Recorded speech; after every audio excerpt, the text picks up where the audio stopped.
आज मैं आप लोगों को होपोनोपोनो की एक ऐसी हेल्थ सक्सेस स्टोरी के बारे में बताने जा रही हूँ जो कि आज भी जब मैं सोचती हूँ तो मैं खुद हक्का बक्का रह जाती हूँ कि ये कैसे हुआ था। तो चलिए शुरू करते हैं, लेकिन उससे पहले कैसे हैं आप सब। उम्मीद करते हैं आप सब स्वस्थ, मस्त, तंदुरुस्त और ज़िंदगी से भरपूर होकर अपनी ज़िंदगी को जिए जा रहे हैं। ये बात है पिछले साल अगस्त के लास्ट या सितंबर मंथ की। एक दिन अचानक सुबह मेरी फ्रेंड ने मुझे कॉल किया। मैं खुश तो बहुत हुई, लेकिन थोड़ा सा सरप्राइज़ थी, क्योंकि वो वक्त जो होता है वो हमारे बात करने का वक्त नहीं होता है। तो और इतनी सुबह को उसने मुझे कॉल किया, बट लेकिन फिर भी अच्छा ही लगता है फ्रेंड का कॉल आए तो मैंने फ़ोन को रिसीव तो किया। उसने कहा कि उसके पहले दिन, मतलब जिस दिन उससे बात हो रही है उसके पहले दिन उसकी ज़िंदगी में पूरा का पूरा डे एक इतना टशन भरा था जिसको वो कभी नहीं भूलेगी। क्या हुआ कि जब वो सुबह को उठती है, उठने के बाद फ्रेशन अप होने के लिए जाती है, एंड देन अचानक से उसके पेट में दर्द होना शुरू होता है। दर्द हो रहा है, बढ़ रहा है, बढ़ता जा रहा है, और इतना क्विकली ये बढ़ रहा है कि कुछ समझ में नहीं आ रहा है कि वो क्या करे।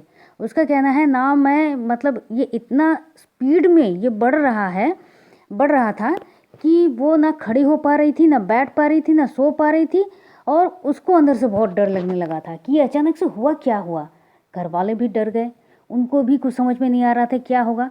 तो घर में जो होते हैं, जो टोटके टाटके होते हैं, सबसे पहले उन सब चीज़ों को करना शुरू किया, क्योंकि सुबह के 6 बजे का टाइम था।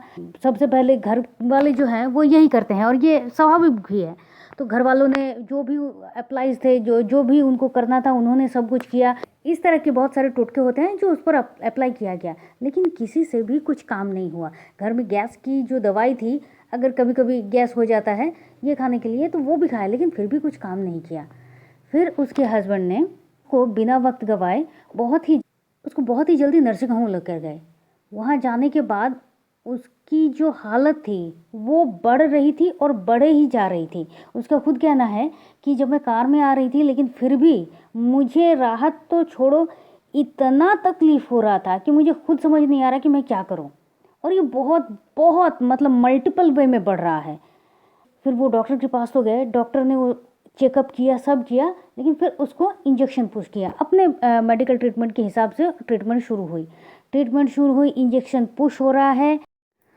मेरी फ्रेंड का खुद का कहना है कि जब डॉक्टर उसे इंजेक्शन पुश कर थक गए, फिर डॉक्टर्स ने खुद कहा अब हमारे पास ऐसा कोई इंजेक्शन है नहीं जो इसको हम लगा सकें।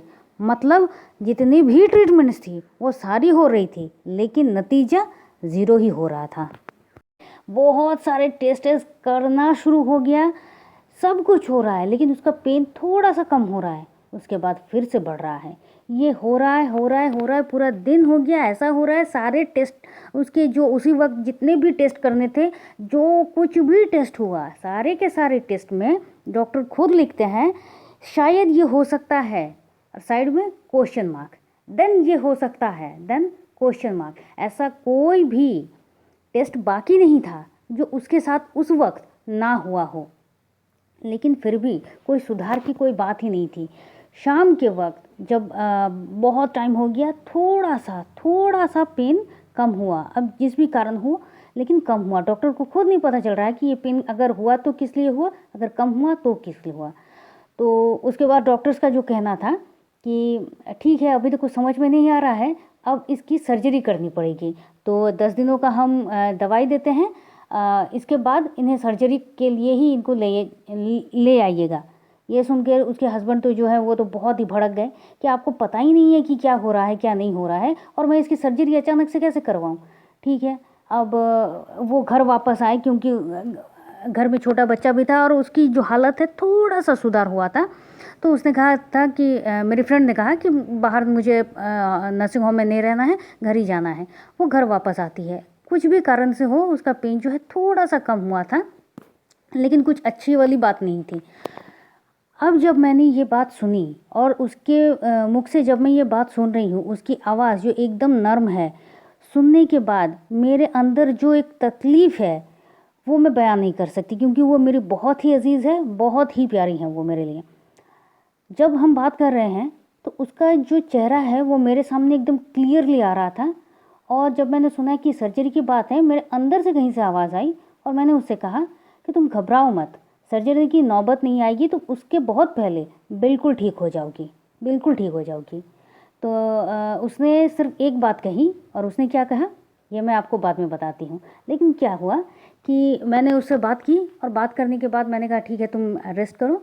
सिर्फ सबसे पहले ग्रैटिट्यूड शो कर रही हूँ यूनिवर्स को। यूनिवर्स में बहुत थैंकफुल हूँ कि उसकी जैसी इंसान मेरी दोस्त है। मैं बहुत थैंकफुल हूँ कि मुझे उसके जैसा दोस्त मिला है, जो आजकल के दिन में बहुत ही ज़्यादा रेयर है।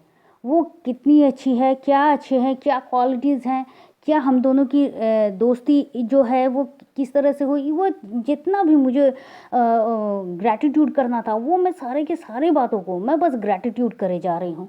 एंड देन ये करने के बाद जब मुझे लगा कि हाँ मेरा ग्रैटिट्यूड पूरा हुआ, उसके बाद मैंने 108 टाइम होपोनोपोनो करना शुरू कर दिया। उसी टाइम सुनने के बाद ही पूरे दिन में मुझे आज भी नहीं पता कि मैंने कितनी बार किया था, लेकिन बस यही प्रक्रिया यही प्रोसेस मैंने कंटिन्यू किया। शाम को जब मैंने उससे पूछा कि कैसी हो, तो उसने कहा हाँ थोड़ा सा कम है, लेकिन इतना कुछ सुधार नहीं है। तो उस दिन भी मैंने जानबूझकर बहुत ज़्यादा बात नहीं की, क्योंकि उसकी हेल्थ ठीक नहीं थी। फिर मैंने कहा कि हाँ ठीक है चलो मैं बात कर लूँ। ये करने के बाद और भी टाइम जाता है, और मैं उस दिन, उसके दूसरे दिन, थर्ड डे कंटिन्यूअसली जब भी मुझे याद आ रहा है, रात को सोने से पहले, सुबह को उठने के बाद, जब भी ये सब कुछ भी याद आ रहा है, इवन जब मैं खाना भी खा रही हूँ, मैं अपने मन ही मन उसी के लिए मैं बस प्रेयर करे जा रही हूँ, होपोनोपोनो प्रेयर करे जा रही हूँ।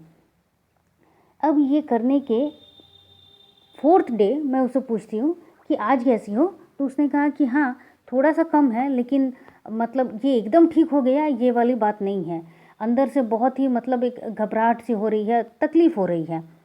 तो मैंने कहा तुम घबराओ मत। उसको और ज़्यादा डर लग रहा था कि मतलब कुछ समझ में नहीं आ रहा है क्या है, और मतलब मैं क्या करूं, क्योंकि घर में एक छोटा बच्चा है, और अगर अचानक से फिर से सर्जरी की बात आ जाए, क्योंकि डॉक्टर्स ने कह दिया, उसके हस्बैंड ने और भी डॉक्टर से बात की थी, तो उनका भी कहना है कि हाँ सर्जरी करना ही बेटर है, क्यों क्या है, और कुछ समझ में नहीं आ रहा है। सोचिए जो समझ में ही नहीं आ रहा है उसके लिए सर्जरी। एनीवे तो लेकिन उसके हस्बैंड इस बात से माने नहीं। उनका कहना है कि ठीक है मैं और बेटर जगह पर ले जाके उसका ट्रीटमेंट कराऊंगा। क्या हुआ सबसे पहले ये तो पता होना चाहिए। तो ये हो रहा है, और मैंने उस टाइम भी यही कहा कि तुम घबराओ बिल्कुल भी मत, तुम देखना एकदम ठीक हो जाओगी, सर्जरी तक की नौबत ही नहीं आएगी। उसके बाद मैं फिर भी वो होपोनोपोनो मैं कंटिन्यूअसली मैं करती गई।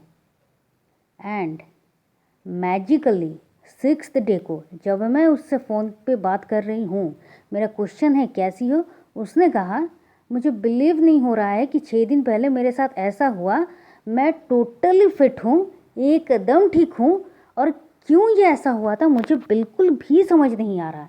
मैं एकदम ठीक हो गई हूँ, कोई भी पेन नहीं है, एकदम पता है। मैं आप सबको यही बताना चाह रही हूँ कि मुझे आज बिल्कुल क्लियरली याद है, वो 6th डे था जब उसने कहा था कि मैं बिल्कुल ठीक हूँ, मुझे कोई पेन नहीं हो रहा है, एकदम मैं स्वस्थ हो गई हूँ। ये सुनने के बाद मैं बस फूले नहीं समा रही हूँ। एक तो वो ठीक हो गई है, और दूसरा तब मैं जस्ट होपोनोपोनो को अपने बहुत सारे चीज़ों पे अप्लाई कर रही हूँ कि क्या होपोनोपोनो काम कर रहे हैं, और जहाँ भी मैं ये अप्लाई कर रही हूँ वहीं पर मुझे सक्सेस मिल रहा है, और मेरी खुशी का कुछ ठिकाना नहीं रहा। बिल्कुल वो बिल्कुल ठीक हो गई है और एकदम स्वस्थ हो गई है। वो सिचुएशन फिर उसके लाइफ में अभी तक नहीं आई है, एंड थैंक गॉड कि नहीं आई है, और आएगी भी नहीं ईश्वर की कृपा से। अब मेरा कहना है ये कि उसने वो उस टाइम क्या कहा था, जो मैंने कहा कि आपको मैं लास्ट में कहूँगी। उसने मुझसे कहा था, जब मैंने ये कहा कि तुम चिंता मत करो, बिल्कुल भी सर्जरी की नौबत नहीं आएगी और तुम बिल्कुल ठीक हो जाओगी, उसने कहा मुझे नहीं पता कि तुम क्या करोगी, लेकिन तुम जो कुछ भी करोगी वो सब कुछ मेरे लिए बहुत अच्छा होगा, और मुझे तुम पर पूरा का पूरा भरोसा है।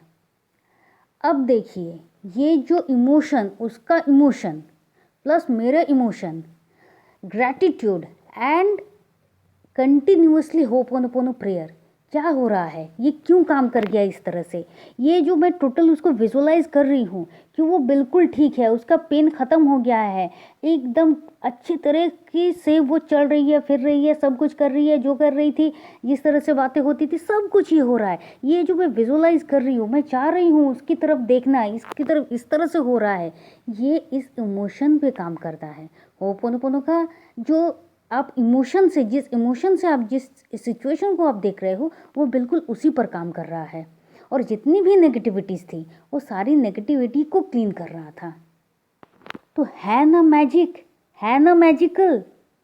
ओ माय गॉड, ये तो मैं आज भी कहूँगी ये मेरे लिए बहुत बहुत मैजिकल है। और ऐसे बहुत सारे स्टोरीज मेरी अपनी लाइफ में अभी भी भरे पड़े हैं। तो क्या कहना है आपका। अब आप लोगों को जितने भी टास्क लेने थे, जितने भी आप लोगों को जानना था कि ये काम करता है कि नहीं करता है, अब तो आप लोगों को यकीन हो गया होगा कि ये है। तो जी हाँ, बिल्कुल है। जहाँ पर आप ट्रस्ट करोगे, जहाँ पर आप बिलीव करोगे, अपने इमोशन को रखोगे, ग्रैटिट्यूड करेंगे, वहाँ पर तो काम होना ही होता है। तो उम्मीद करते हैं आपको आज की ये मैजिकल होपोनोपोनो स्टोरी बहुत ज़्यादा अच्छी लगी होगी, इंटरेस्टिंग तो लगी है। साथ ही साथ अगर आप किसी हेल्थ इशू से गुजर रहे हैं तो आपको भी पता है, सिर्फ हेल्थ इशू ही नहीं, किसी भी इशू से गुजर रहे हैं तो आपको पता है कि आपको अब किस तरह से काम करना है, किसी अदर्स के लिए भी या फिर अपने लिए भी। तो चलिए, अगर आपको अच्छा लगा है तो प्लीज़ एक like, share, subscribe and comment तो बनता है। अगर आप चाहें तो आप हमारे व्हाट्सएप ग्रुप में ज्वाइन कर सकते हैं। तो फिर मिलते हैं, और तब तक के लिए खुश रहिए, मस्त रहिए, आबाद रहिए। क्यों? क्योंकि ज़िंदगी जीने का तरीका एग्जैक्टली यही तो है। Thank you and thank you.